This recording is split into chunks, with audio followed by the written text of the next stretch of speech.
ಹುಟ್ಟಿದರೆ ಕನ್ನಡ ನಾಡಲು ಹುಟ್ಟಬೇಕು, ಮೆಟ್ಟಿದರೆ ಕನ್ನಡ ಮಣ್ಣ ಮೆಟ್ಟಬೇಕು.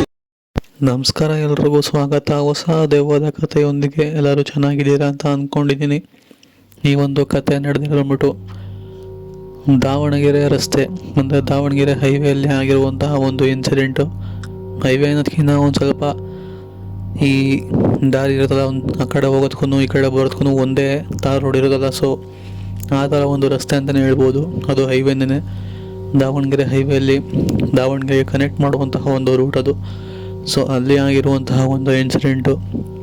ಈ ಒಂದು ಕಥೆನ ನಮಗೆ ತಿಳಿಸ್ಕೊಟ್ಟು ಅವ್ರ ಹೆಸರು ಬಂದುಬಿಟ್ಟು ರಾಜು ಅಂತ ಹೇಳಿ. ಇವರು ಲಾರಿ ಡ್ರೈವರ್. ಹೀಗೆ ಒಂದು ಪ್ರೈವೇಟ್ ಕಂಪನಿಯಲ್ಲಿ ತಮ್ಮ ಲಾರಿನ ಸೇರಿಸ್ಬಿಟ್ಟು ರಿಜಿಸ್ಟ್ರೇಷನ್ ಮಾಡಿಸ್ಬಿಟ್ಟು ಗೂಡ್ಸ್ನ ಒಂದು ಜಾಗದಿಂದ ಮತ್ತೊಂದು ಜಾಗಕ್ಕೆ ತಲುಪಿಸುವಂತಹ ಒಂದು ಕೆಲಸ ಇವ್ರದ್ದು, ರಾಜು ಅನ್ನೋದು. ಸೊ ಇವರು ಕೂಡ ಲಾರಿ ಡ್ರೈವರ್. ಇವರೊಟ್ಟಿಗೆ ಆಗಿರುವಂತಹ ಒಂದು ಇನ್ಸಿಡೆಂಟು. ಇವರು ಈ ಒಂದು ಚಿತ್ರದುರ್ಗದಿಂದ ಆ ಒಂದು ಗೂಡ್ಸ್ಗಳಿರ್ತಲ್ಲ, ಸೊ ಅದನ್ನು ಪುಣೆಗೆ ತಲುಪಿಸ್ಬೇಕು ಅಂತ ಹೇಳಿ ಒಂದು ಅಗ್ರಿಮೆಂಟ್ನ ಮಾಡಿಸಿರ್ತಾರೆ. ಆ ಅಗ್ರಿಮೆಂಟ್ ಪ್ರಕಾರನೇ ಲಾರಿಯಲ್ಲಿ ಗೂಡ್ಸ್ನ ತುಂಬಿಸ್ಕೊಂಡು ಚಿತ್ರದುರ್ಗದಿಂದ ಹೊರಡ್ತಾರೆ. ಹೊರಟಾಗ ಸಮಯ ರಾತ್ರಿ 11:15 ಇನ್ನೇನು 12 ಗಂಟೆಗೆ ಸ್ವಲ್ಪ ಸಮಯ ಮಾತ್ರ ಕಳೆದಿದೆ ಅನ್ನುವಾಗ ಆ ಒಂದು ಲಾರಿನ ತಗೊಂಡು ಅಲ್ಲಿಂದ ಹೊರಡ್ತಾರೆ. ಆ ಲಾರಿಯಲ್ಲಿ ಇವ್ರನ್ನ ಬಿಟ್ಟರೆ ಮತ್ತೊಬ್ಬರು ಆ ಲಾರಿ ಕ್ಲೀನ್ ಮಾಡ್ತಾರಲ್ಲ ಅವ್ರಿರ್ತಾರೆ. ಇಬ್ಬರೇ ಇರುವಂಥದ್ದು. ಆ ಚಿತ್ರದುರ್ಗದಿಂದ ಒಂದು ಸ್ವಲ್ಪ ಮುಂದೆ ಬರ್ತಿದ್ದಂಗೆ ಸಿಂಗಲ್ ರೋಡ್ ಸಿಗುತ್ತೆ. ಆ ಒಂದು ರೋಡ್ನಲ್ಲಿನೇ ಇವರು ಗಾಡಿನ ಓಡಿಸ್ಕೊಂಬರ್ತಿರ್ತಾರೆ ಗೂಡ್ಸ್. ಇದಂತಹ ಕಾರಣ ಲಾರಿ 60 ಸ್ಪೀಡಲ್ಲಿ ಓಡ್ತಿರೋವಂಥದ್ದು. ಸೊ ಆ ಒಂದು 60 ಸ್ಪೀಡಲ್ಲೇ ಓಡಿಸ್ತಾ ಸಮಯ ಇಲ್ಲ ಅಂತಂದ್ರೆ ಒಂದು ಕಾಲಾಗಿರ್ಬೋದೇನೋ.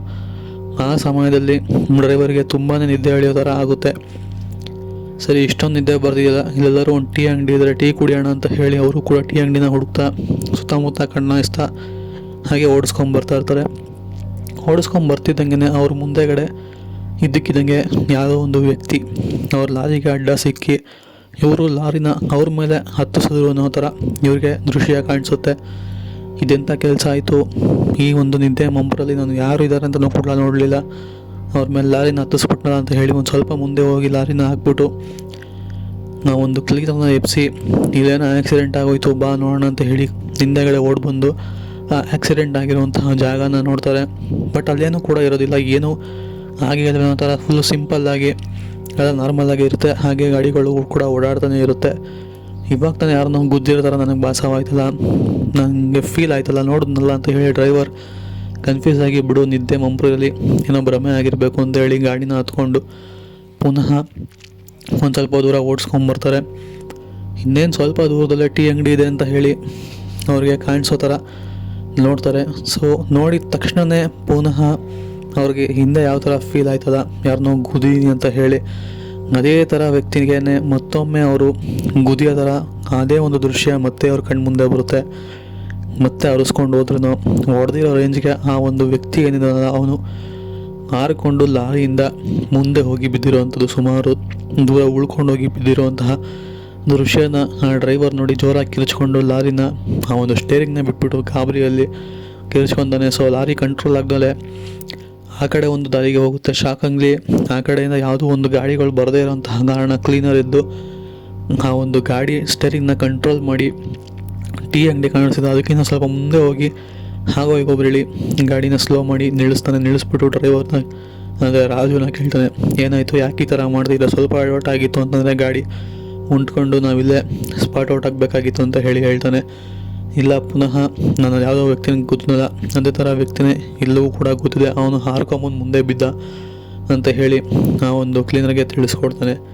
ಇಲ್ಲ, ಇಲ್ಲೇನೂ ಆಗಿಲ್ಲ, ಬನ್ನಿ ನೀವು ಕೆಳಗಡೆ ಹೇಳ್ದು ಫಸ್ಟ್ ಒಂದು ಟೀ ಕುಡ್ಕೊಂಬರೋಣ ಅಂತ ಹೇಳಿ ಮೈಂಡ್ ಕೂಡ ಫ್ರೆಶ್ ಆಗುತ್ತೆ ಅಂತ ಹೇಳಿ ಕರ್ಕೊಂಡೋಗಿ ಟೀ ಅಂಗಡಿ ಹತ್ರ ಹೋಗ್ಬಿಟ್ಟು ಮಾತಾಡಬೇಕಾದ್ರೆ ಆ ಒಂದು ಟೀ ಅಂಗಡಿಯವನು ಸ್ವತಃ ಅವನೇ ಬಾಯ್ಬಿಟ್ಟು ಕೇಳ್ತಾನೆ, ಇಲ್ಲಿ ನೀವ್ಯಾರಿಗಾದ್ರೂ ಗುದ್ಕೊಂಬಂದ್ರ ಅಂತ ಹೇಳಿ ಡ್ರೈವರ್ನ ಕೇಳ್ತಾನೆ. ಅದಕ್ಕೆ ಡ್ರೈವರ್ ಆಶ್ಚರ್ಯವಾಗಿ ಅಂದರೆ ಆ ಒಂದು ಗಾಬರಿಯಲ್ಲಿ ಇಲ್ಲ, ನಾನು ಯಾರನ್ನೂ ಗುದ್ದಿಲ್ಲ ಅಂತ ಹೇಳ್ತಾನೆ. ಬಟ್ ಇದನ್ನೆಲ್ಲ ಆ ಒಂದು ಟೀ ಅಂಗಡಿಯವನು ಹೌದಾ, ಪರವಾಗಿಲ್ಲ, ನೀವೇ ಅದೃಷ್ಟವಂತರು, ಯಾಕೆ ಅಂತಂದರೆ ಇಲ್ಲಿ ಆವಾಗ ದೊಡ್ಡ ಲಾರಿಗಳು ಯಾವುದೇ ಬಂದರೂ ಕೂಡ ಅವರು ಯಾವುದೋ ವ್ಯಕ್ತಿನ ಗುದ್ಬಿಟ್ಟೆ ಬಟ್ ಅವನಲ್ಲಿ ಸಿಕ್ಕಿಲ್ಲ ಅಂತ ಹೇಳಿ ತುಂಬ ಜನ ಬಂದು ನನಗೆ ಹೇಳ್ತಿರ್ತಾರೆ. ಅದು ಆ್ಯಕ್ಚುಲಿ ಆ ಒಂದು ವ್ಯಕ್ತಿ ಏನಿದೆಯಲ್ಲ, ಹೀಗೆ ಒಂದು ಲಾರಿಗೆ ಅಡ್ಡ ಸಿಕ್ಬಿಟ್ಟು ಆ ಲಾರಿ ಕೆಳಗಡೆ ಕೂತು ಸತ್ತೋಗಿರೋದ್ರಿಂದ ಆ ಲಾರಿ ಅವನು ನಿಲ್ಲಿಸ್ತಾನೇ ಹೋಗಿರೋವಂಥದ್ದು. ಆವಾಗಲಿಂದ ಅವನ ಆತ್ಮ ಅಲ್ಲೇ ಇದೆ. ಆದ ಕಾರಣ ಯಾವುದೇ ಲಾರಿ ದೊಡ್ಡ ದೊಡ್ಡ ಲಾರಿಗಳು ಬಂದ್ರೂ ಅವ್ರಿಗೆ ತುಂಬ ಜನಕ್ಕೆ ಈ ಥರ ಗುದ್ದಿರೋ ಫೀಲು ಆಗಿದೆ. ಅದೇ ಥರ ನಿಮಗೂ ಏನಾದ್ರು ಆಯ್ತೇನೋ ಅಂತ ಹೇಳಿ ಕೇಳಿದೆ ಅಂತ ಹೇಳಿ ಆ ಒಂದು ಟೀ ಅಂಗಡಿ ಒಂದು ಕೇಳ್ತಾನೆ. ಅದಕ್ಕೆ ಈ ಒಂದು ಡ್ರೈವರ್ ಕೂಡ ಹೌದು, ನನಗೂ ಕೂಡ ಅದೇ ಥರ ಇನ್ಸಿಡೆಂಟ್ ಆಯಿತು, ಅದೇ ಗಾಬರಿಯಿಂದ ನಾನು ಕೂಡ ಇದ್ದೀನಿ ಅಂತ ಹೇಳಿ ಹೇಳ್ತಾನೆ. ಅದಕ್ಕೆ ಟೀ ಅಂಗಡಿಯವನು ತಲೆ ಕೆಡಿಸ್ಕೊಂಬಿಡಿ, ಅದು ನಿಮಗೆಲ್ಲ ತುಂಬ ಜನಕ್ಕೆ ಆಗಿದೆ, ನಿಮ್ಮ ಪಾಡು ನೀವು ಗಾಡಿ ಓಡಿಸ್ಕೊಂಡು ಆರಾಮಾಗಿ ಹೋಗಿ ಅದ್ರ ಬಗ್ಗೆ ಜಾಸ್ತಿ ಯೋಚನೆ ಮಾಡಬೇಡಿ ಅಂತ ಹೇಳಿ ಅಲ್ಲಿಂದ ಅವ್ರನ್ನ ಕಳಿಸ್ಕೊಡ್ತಾನೆ. ಸೊ ಇದು ಆ್ಯಕ್ಚುಲಿ ನಡೆದಿರುವಂತಹ ಒಂದು ಸತ್ಯ ಇನ್ಸಿಡೆಂಟು. ಸೊ ನಿಮಗೆ ಹೇಗೆ ಅನ್ನಿಸ್ತು ಈ ಒಂದು ಕತೆ ಕಾಮೆಂಟ್ ಮಾಡಿ ತಿಳಿಸ್ಕೊಡಿ. ವಿಡಿಯೋ ಇಷ್ಟ ಆಗಿದ್ದರೆ ಲೈಕ್ ಮಾಡ್ಕೊಳ್ಳಿ, ಚಾನಲ್ಗೆ ಸಬ್ಸ್ಕ್ರೈಬ್ ಮಾಡಿಲ್ಲ ಸಬ್ಸ್ಕ್ರೈಬ್ ಕೂಡ ಮಾಡ್ಕೊಳ್ಳಿ. ಸಿಗೋಣ ಮತ್ತೊಂದು ಹೊಸ ದೆವ್ವದ ಕಥೆಯೊಂದಿಗೆ. ಅಲ್ಲಿವರೆಗೂ ಟೇಕ್ ಕೇರ್, ಗುಡ್ ಬೈ.